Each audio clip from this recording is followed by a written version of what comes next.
बिस्मिल्लाहिर्रहमानिर्रहीम। अस्सलाम वालेकुम।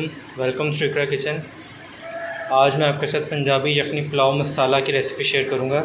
पुलाव के अंदर जो मसाला डलता है, जो आप बाज़ार से लेकर आते हैं अमूमन, इसी रेसिपी शेयर करूंगा कि वो घर में कैसे बनता है। तो चलें शुरू करते हैं। उसके लिए सबसे पहले मैंने ये 1 टेबलस्पून रेड चिली पाउडर है, लाल मिर्च का पाउडर, धनिया पाउडर 1 टेबलस्पून, ज़ीरा पाउडर 1 टेबलस्पून, लहसुन पाउडर 1 टीस्पून, काली मिर्च पाउडर 1 टीस्पून, अदरक पाउडर 1 टीस्पून, काला नमक 1 टीस्पून, सफ़ेद नमक 1 टीस्पून, जायफल जलवत्री का पाउडर दोनों मिक्स 1 टीस्पून, और ये 4 से 5 बड़ी इलायची उनके दाने लिए हैं बस।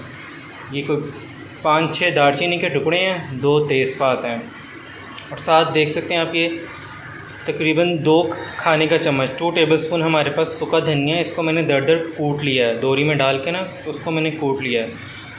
4 से 5 बादिया खताई के फूल हैं, 5 से 6 लौंग हैं, 5 छोटी इलायची हैं, सब्ज़ इलायची जो होती है, और 1 टीस्पून सफ़ेद ज़ीरा, 1 टीस्पून काला ज़ीरा, और 10 से 12 हमारे पास काली मिर्च। मसाले एक बोल में डाल के सारे इनको मिक्स कर लेंगे।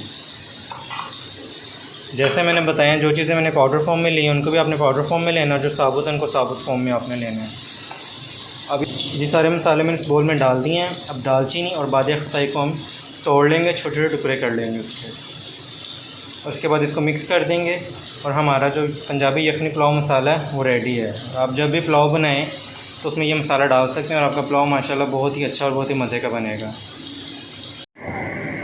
जी, ये मसाला रेडी है। अगर आपको ये अच्छा लगा और रेसिपी, तो प्लीज़ मेरे चैनल को लाइक, सब्सक्राइब और शेयर कीजिएगा।